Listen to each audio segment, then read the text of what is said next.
K T. Jayakrishnan മാസ്റ്ററുടെ ധീരബലിദാനത്തിന് ഇന്ന് 26 വയസ്സ്. പിഞ്ചു കുഞ്ഞുങ്ങളുടെ മുന്നിലിട്ട് അവരുടെ പ്രിയപ്പെട്ട അധ്യാപകനെ വെട്ടിനുറുക്കി കൊലപ്പെടുത്തി.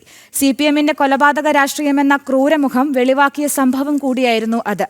കെ.ടി. ജയകൃഷ്ണൻ മാസ്റ്ററുടെ ബലിദാന പരിപാടി കഴിഞ്ഞ് മടങ്ങുമ്പോൾ 2013-ൽ കണ്ണൂർ പയ്യന്നൂരിൽ BJP പ്രവർത്തകനായ വിനോദിനെയും CPM-കാർ ആക്രമിച്ചു കൊലപ്പെടുത്തിയിരുന്നു. രാജ്യമൊന്നാകെ ഞെട്ടിയ സംഭവം. ഏവർക്കും പ്രിയപ്പെട്ട അധ്യാപകനെ വിദ്യാർത്ഥികളുടെ മുന്നിലിട്ട് ക്രൂരമായി വെട്ടിക്കൊല്ലുക. CPM അവരുടെ ക്രൂരതയുടെ മുഖം വ്യക്തമാക്കിയ മറ്റൊരു സംഭവം.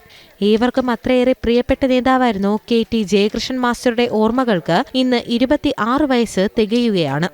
അധ്യാപകനായിരുന്ന ജയകൃഷ്ണൻ മാസ്റ്ററെ കണ്ണൂർ ഈസ്റ്റ് മൊകേരി UP സ്കൂളിൽ ക്ലാസ് എടുത്തുകൊണ്ടിരിക്കെയാണ് ചാടിയെത്തിയ CPM ക്രിമിനലുകൾ അരുംകൊല ചെയ്തത്. പിഞ്ചു കുഞ്ഞുങ്ങളുടെ മുന്നിലിട്ട് CPM അക്രമി സംഘം നടത്തിയ ക്രൂരത നേരിട്ട് കണ്ട കുട്ടികൾ മുതിർന്നിട്ടും അതിന്റെ ആഘാതത്തിൽ നിന്നും മുക്തി നേടാനായില്ല.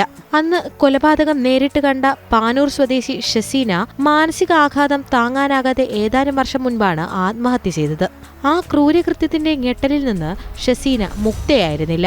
കൊല്ലപ്പെടുമ്പോൾ യുവമോർച്ചയുടെ സംസ്ഥാന ഉപാധ്യക്ഷനായിരുന്നു കെ.ടി. ജയകൃഷ്ണൻ മാസ്റ്റർ. 2013 ഡിസംബർ 1-ന് ജയകൃഷ്ണൻ മാസ്റ്ററുടെ ബലിദാന ദിനപരിപാടി കഴിഞ്ഞ് മടങ്ങിയ BJP പ്രവർത്തകനായ പയ്യന്നൂരിലെ വിനോദ് കുമാറിനെയും CPM പ്രവർത്തകർ ആക്രമിച്ച് കൊലപ്പെടുത്തിയിരുന്നു. അണികളെയും നേതാക്കന്മാരെയും കൊലപ്പെടുത്തി ആശയത്തെ തകർക്കാമെന്ന് കരുതിയ CPM-ന്റെ കൺമുന്നിൽ തന്നെ അതേ ആശയം വളർന്ന് പന്തലിക്കുന്നത് കാണേണ്ടി വരുന്ന കാലഘട്ടം കൂടിയാണ് കടന്നുപോകുന്നത്.